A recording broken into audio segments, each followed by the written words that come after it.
Buenos días, hermanos. Espero que estén bien. Otra vez un placer, un gozo estar entre vosotros esta mañana. Anoche, y gracias, hermano, por leer los versículos. Bueno, anoche comenzamos con la introducción al libro de Hechos, y algunos de los puntos clave era que si estamos buscando un concepto clave sobre cómo Cristo expandió, hizo crecer su iglesia, era que había una conexión entre la palabra de Dios y el crecimiento.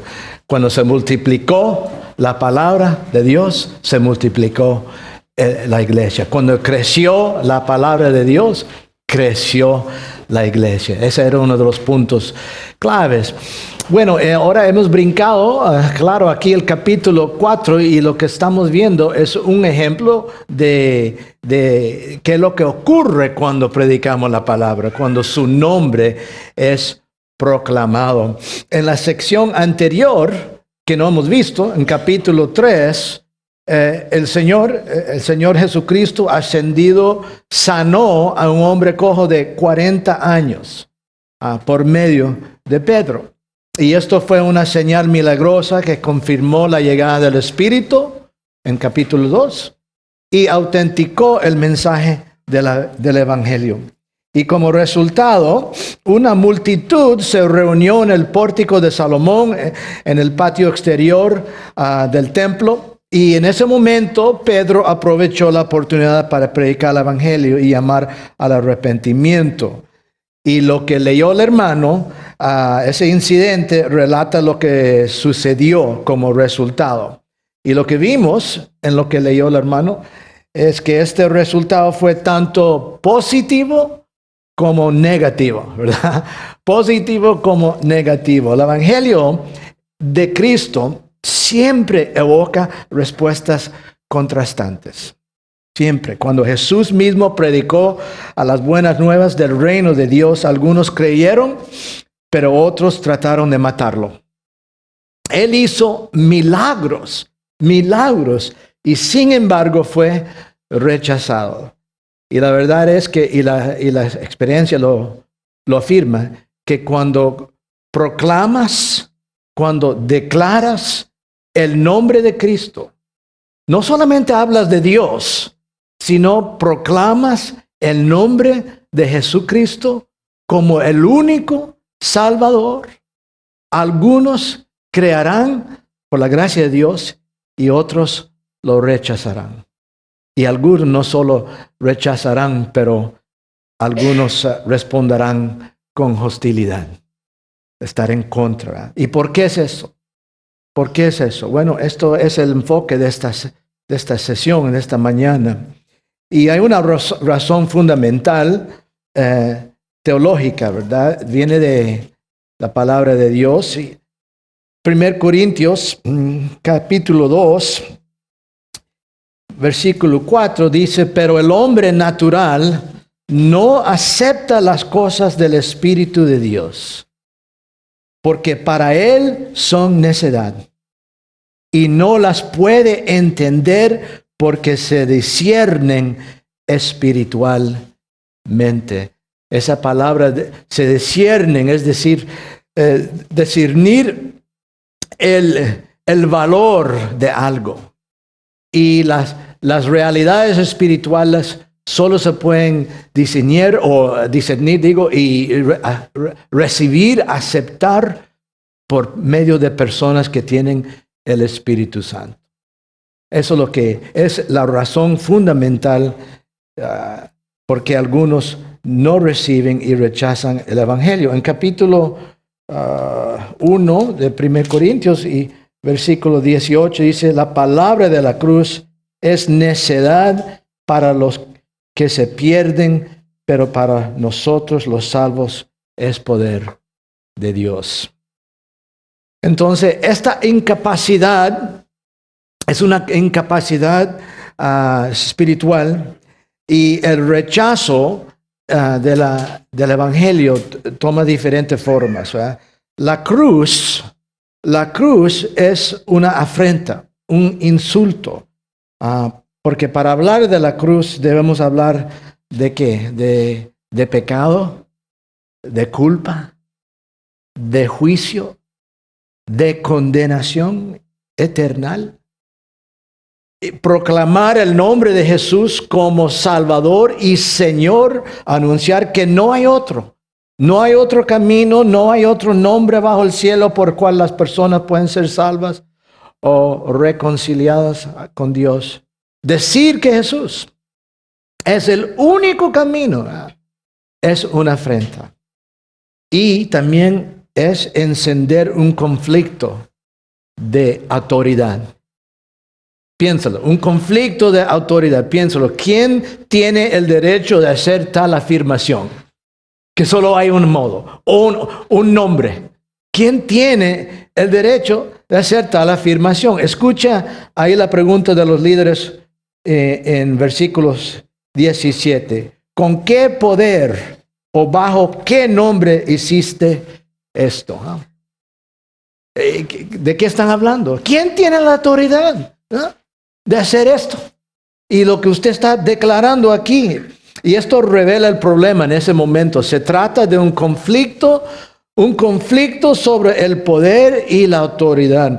Ellos, los líderes, ellos tenían este poder. Ellos estaban a cargo del templo y tenían la autoridad de la ley de Moisés atrás de ellos. Este fue un conflicto en ese momento de autoridad, tanto al nivel religioso como político. En ese momento, en ese contexto. Y este conflicto de autoridad es un tema a lo largo en el libro de Hechos. Más tarde en el libro de Hechos, el enfoque estará en la autoridad de Dios versus la del Estado. La del Estado, el Imperio Romano. Pero aquí ahora es esta lucha. Esta lucha entre la autoridad de Jesucristo por medio de sus apóstoles contra los líderes religiosos.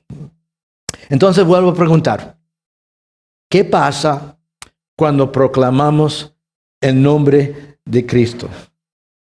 Algunos van a recibir la salvación y otros lo van a rechazar. Enciendes un conflicto de autoridad, un choque de cosmovisiones, un choque de visiones del mundo. Pero sin este choque, nadie se salvaría. No podemos evitarlo. No podemos evitarlo. Esto nos obligará a hacer otra pregunta y es, ¿cómo responderé cuando mi testimonio de Jesús está siendo sofocado? ¿Cómo responderé? ¿Privatizaré mi fe? ¿Suavizaré el mensaje? ¿No hablaré del pecado o del juicio? ¿O me mantendré fiel? ¿Cómo debo responder en esos momentos? Bueno, en esta narración que ha leído el hermano, versículos 1 y 22, hay cuatro etapas. Hay cuatro etapas que nos lleva a ver la respuesta. Vamos a caminar uno por uno, ¿verdad? La primera es un interrogatorio religioso. Ahí comenzó, versículos 1 a 7. ¿Quién fue la fuente de esta hostilidad contra ellos? Habían tres grupos principales. Y quiero que noten esto, que ninguno era pagano. Ninguno de esos tres grupos era pagano. Eran líderes religiosos. Líderes religiosos. ¿Quién estaba ahí? Los sacerdotes, el capitán del templo y los saduceos. Los sacerdotes, ellos eran responsables de las ceremonias y los sacrificios del templo, e incluía a ambos fariseos y saduceos. El capitán del templo era un oficial a cargo de los asuntos del templo. Era el segundo en autoridad después del sumo sacerdote y debería mantener el orden en el templo. Y el tercer grupo eran los saduceos y ellos eran la opción oposición principal. Ellos eran miembros de familias sacerdotales que formaban la aristocracia, una pequeña clase gobernante, ¿verdad? Privilegiada. Muchos eran miembros del Sanedrín, encargados de los cambistas en el templo. Eran las mismas personas que participaron en el juicio de Jesús. Entonces los sacerdotes, el capitán del templo, los saduceos. ¿Y qué fue el problema en ese momento?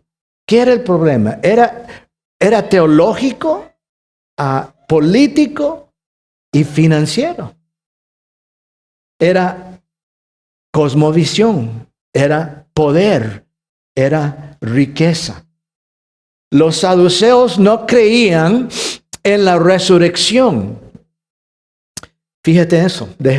No creían en la resurrección de los muertos, ni en el más allá que esta vida, ni en el juicio final. Se aferraron ellos a los 5 libros de Moisés solamente, solo el Pentateuco. ¿Y qué predicaban los apóstoles? La resurrección de Jesús, el mismo a quien habían crucificado, ¿verdad? No sé qué le parecen a ustedes, pero es extraño pensar en un pueblo cuya vida entera se trata de rituales religiosos y sacrificios, y sin embargo creer que la muerte acaba con todo. Pero así era. Eso fue en ese caso. Y eso explica por qué tener poder en esta vida era tan importante para ellos, porque esto era la única vida para ellos. No había nada más allá, según los saduceos. Y francamente, este puede ser el caso entre algunas personas que asisten a las iglesias, ¿verdad? Podemos venir algunos a la iglesia y hacer los movimientos, pero no pensamos en la vida más allá de esta como deberíamos, ¿eh? Pensamos más en esta vida que en la que viene. ¿Y de qué se trata el Evangelio? El Evangelio es la buena noticia sobre la restauración prometida por Dios de todas las cosas, y que eso ha comenzado con la resurrección de Jesús, la ascensión de Jesús y el derramamiento del Espíritu para empoderar la misión. Y eso incluye ¿qué? Incluye la noticia que Él regresará y en gloria y traerá juicio y la nueva creación. Y todo esto es ¿qué? Es sobrenatural. Es todo sobrenatural. Es imposible creer en el Evangelio y no creer en el sobrenatural. Y si alguien va a ser salvo, tiene que creer en el Evangelio. No hay otra forma, no hay otro Salvador. Y si vas a creer en Él, tienes que creer en el sobrenatural. Tienes que aceptar la resurrección del Señor Jesucristo. Y es posible que haya alguien, hasta miembros, digamos, de algunas de sus iglesias, que haya alguien que aún no esté convencido del mensaje sobrenatural del Evangelio. Que hay una resurrección, que hay un futuro, que hay un juicio, que hay condenación, pero que hay salvación también en el Señor Jesucristo.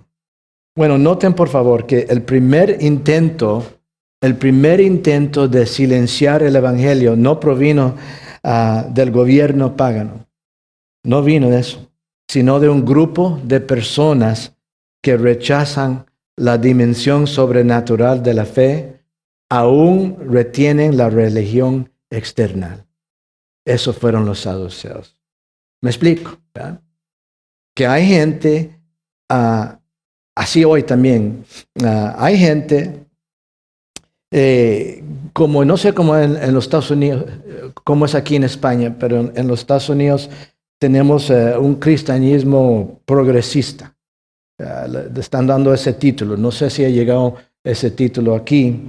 El énfasis de este cristianismo, digamos, cristianismo, es recuperar los valores de Jesús. Recuperar los valores de Jesús. Jesús usa un ejemplo moral para ellos. Y bueno, hay verdad en eso, hay algo de verdad. Pero, como dijo el famoso americano fundador de los Estados Unidos, Ben Franklin, dijo, la media verdad es una gran mentira. La media verdad. ¿Es verdad que Jesús es un ejemplo moral? Claro que sí, es un ejemplo moral, pero Él es mucho más que eso. Él es mucho más. Él es Dios. Él es el Señor. Y los apóstoles no lo ven a Él solamente como un ejemplo. Los apóstoles ven a Jesús como más que un ejemplo moral. Lo llaman Señor y lo llaman Cristo o Mesías. Y Tomás se postró a sus pies y lo adoró. Porque Jesús es digno de alabanza y sumisión. Él es mucho más que un ejemplo. Pero entonces, notan eso otra vez. El punto que quiero hacer es que algunas de las críticas y persecuciones más duras pueden venir o pueden provenir de aquellos que nombran a Dios, digamos, o hasta Cristo. Créanlo. Personas que profesan fe en Jesús, pero niegan lo sobrenatural hasta este punto. Pablo dijo en 2 Timoteo 3, versículo 5, hablando sobre personas como estos, dice que teniendo apariencia de piedad, pero habiendo negado su poder. ¿Y qué dijo él? A los tales evita personas como esta. Cuando Cristo salva a una persona, los cambia, ¿verdad? Los cambia. Va a haber un gran cambio. Y van a aceptar, lo van a ver a Él no solo como un ejemplo moral, sino lo van a aceptar y ver como el Señor. El Señor. Y el único Salvador. Bueno, eso era la primera etapa. La segunda etapa aquí es una explicación que exalta a Cristo.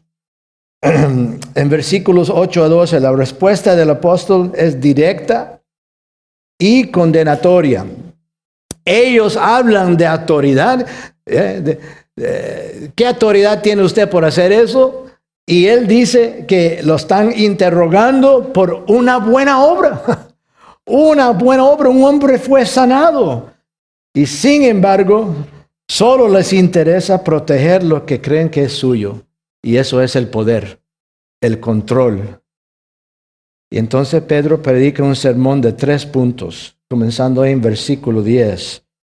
Y el primer punto es que Jesús es el responsable de la curación. Versículo 10. Sabe todos vosotros y todo el pueblo de Israel que en el nombre de Jesucristo, el Nazareno, a quien vosotros crucificasteis y a quien Dios resucitó de entre los muertos, por él, este hombre se halla aquí sano delante de vosotros. Pedro no reclamó ningún poder para sí mismo, ninguna autoridad, pero atribuyó el milagro a Jesús. Igual podemos hablar sobre nuestras vidas, sobre nuestra salvación, ¿verdad?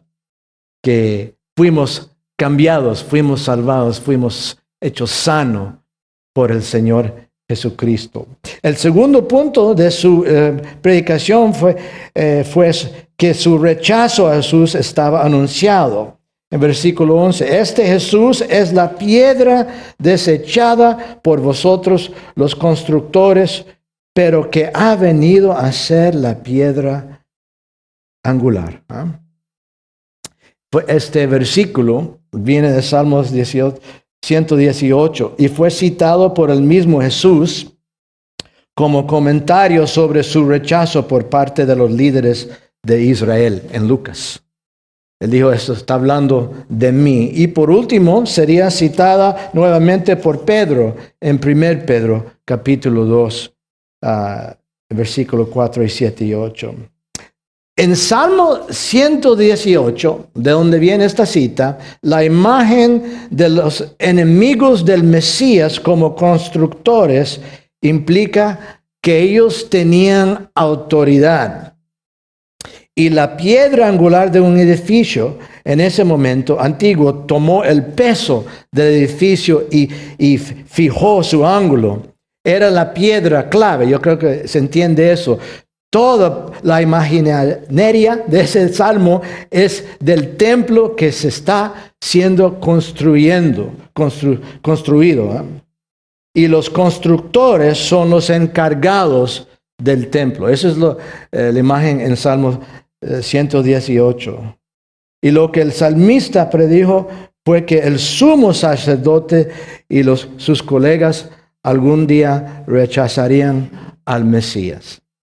No habría lugar para él en su sistema religioso, pero Dios intervendría y lo convertiría en la piedra angular de su templo, el templo que es la iglesia.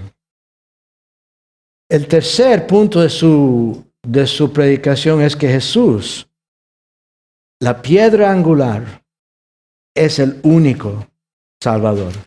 Versículo 12. Y en ningún otro hay salvación, porque no hay otro nombre bajo el cielo dado a los hombres en cual podemos ser salvos. Pedro habla bien claro y bien directo, ¿verdad? Él predica el nombre de Jesucristo y lo predica no como un Salvador entre muchos, sino como el único Salvador. Él es el único mediador entre Dios y el hombre, como dice Pablo. El Señor mismo dijo, yo soy el camino, la verdad y la vida.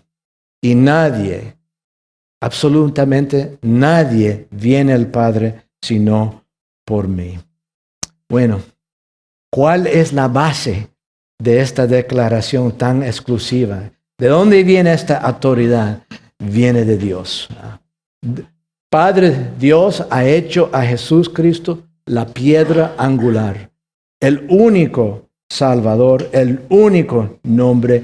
Y la evidencia de eso, el testimonio que apoya eso, fue que la curación de este hombre cojo de 40 años, y el Señor lo curó. El punto mío es esto, que en ese contexto, Pedro les dijo lo que necesitaban oír.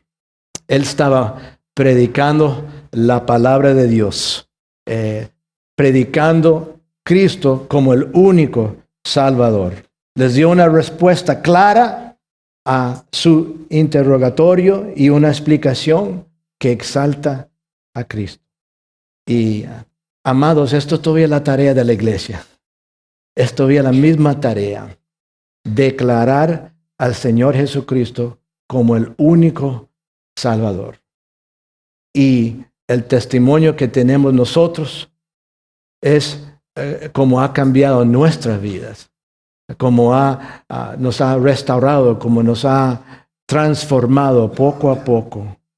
Al hacer esto, podemos enfrentar el ridículo, la persecución, lo que sea. Porque si no lo hacemos, si no predicamos a Cristo como el único Salvador, aunque en este día nadie será salvo. Nadie será salvo. Nadie viene al Padre sino por el Hijo. Amén. El tercer etapa es una intimidación cobarde, ¿verdad? Versículos 13 a 18. 13 a 18. A ver la confianza de Pedro y de Juan, y dándose cuenta de que eran hombres sin letras y sin preparación, se maravillaban y reconocían que ellos habían estado con Jesús. El testimonio de Pedro y Juan asombró a los líderes religiosos. Y 3 hechos los impactaron. Su confianza primero, su coraje, su audacia.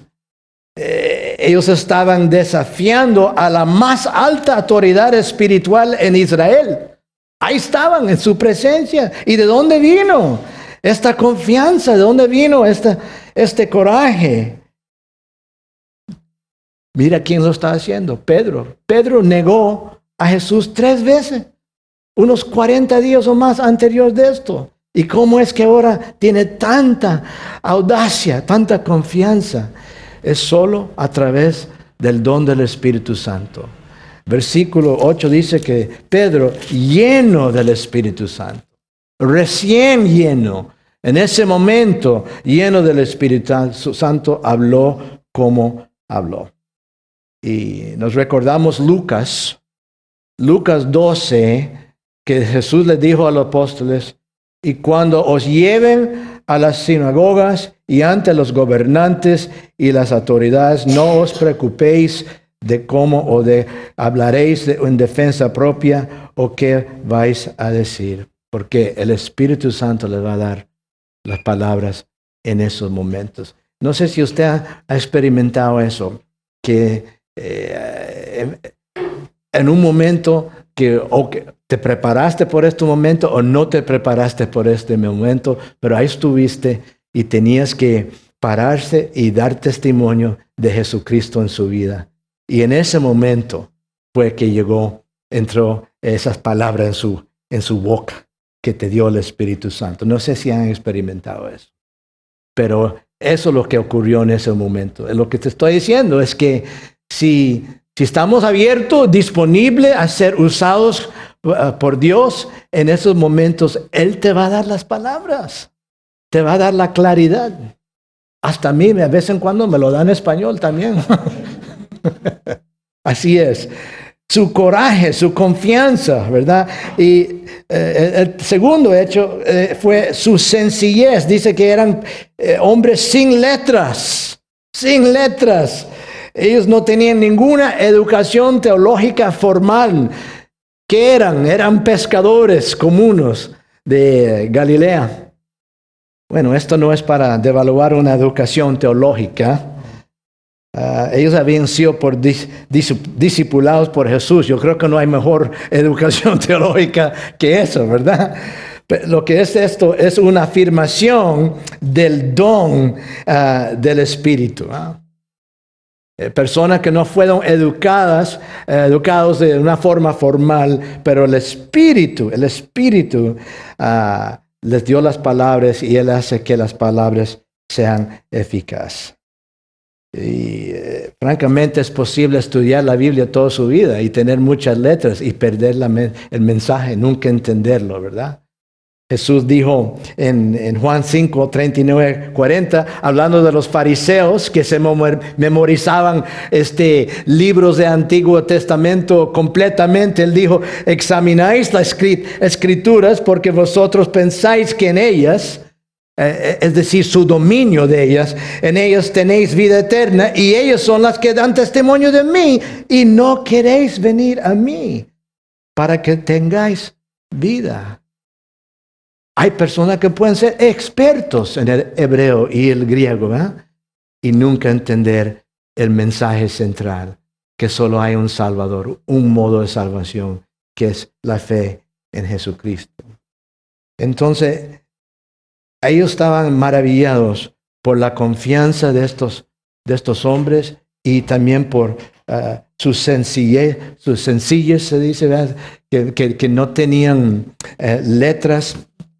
Y por tercera parte, su semejanza a Cristo. Qué increíble es eso.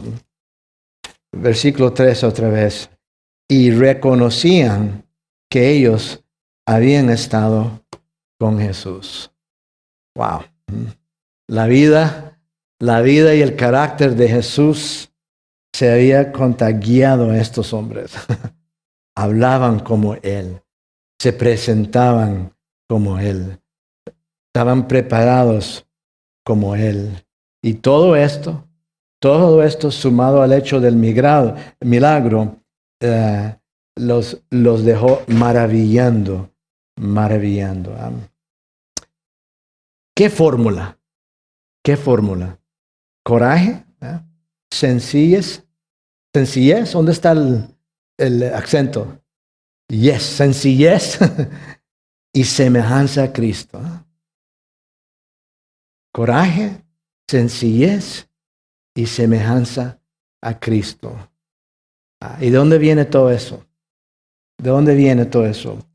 De una transformación que viene por el poder del Evangelio. Amén. Y el Espíritu Santo. El Espíritu inspira valor para hablar el Evangelio.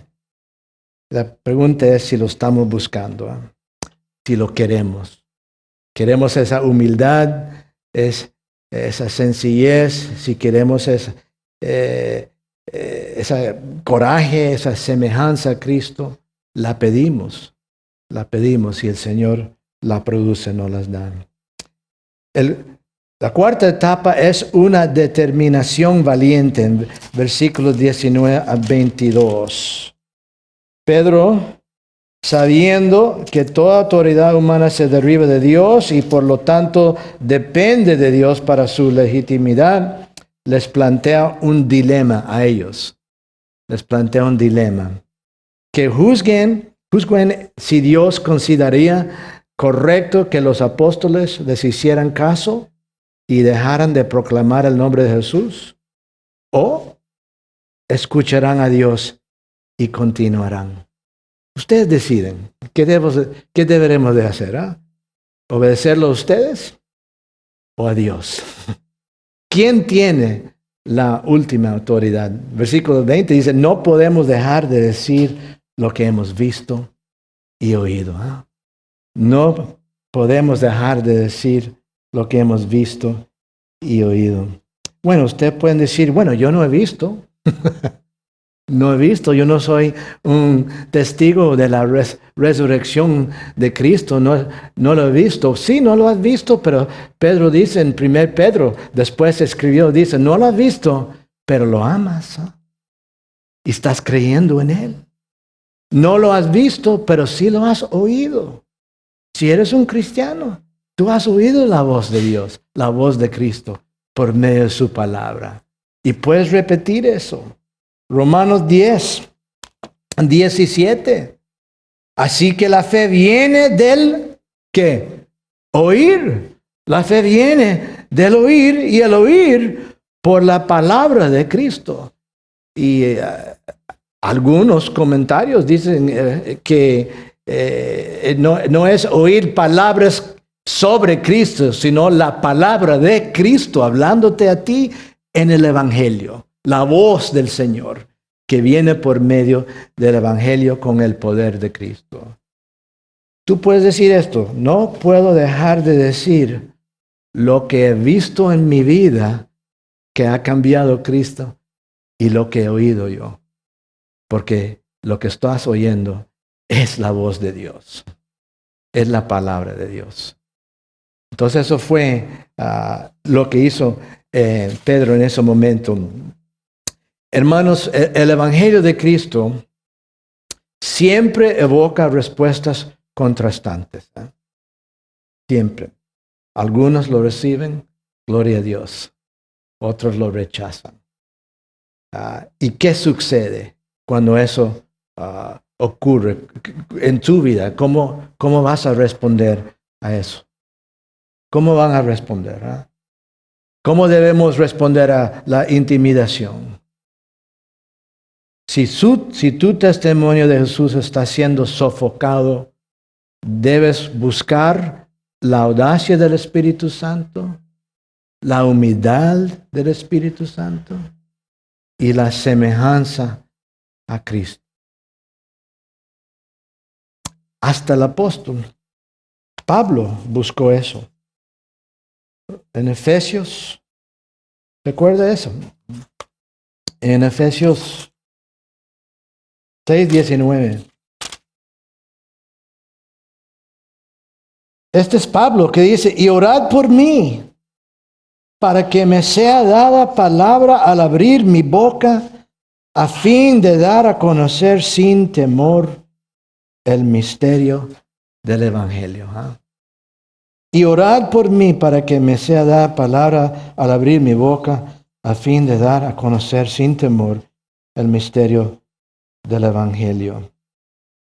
Cuando el Señor me salvó, las primeras personas que yo tenía un temor de hablar eran mi mamá y papá, ¿verdad? Vivían con ellos y ellos eran católicos romanos y bueno, ellos sabían que no me iban a respetar y fue muy difícil.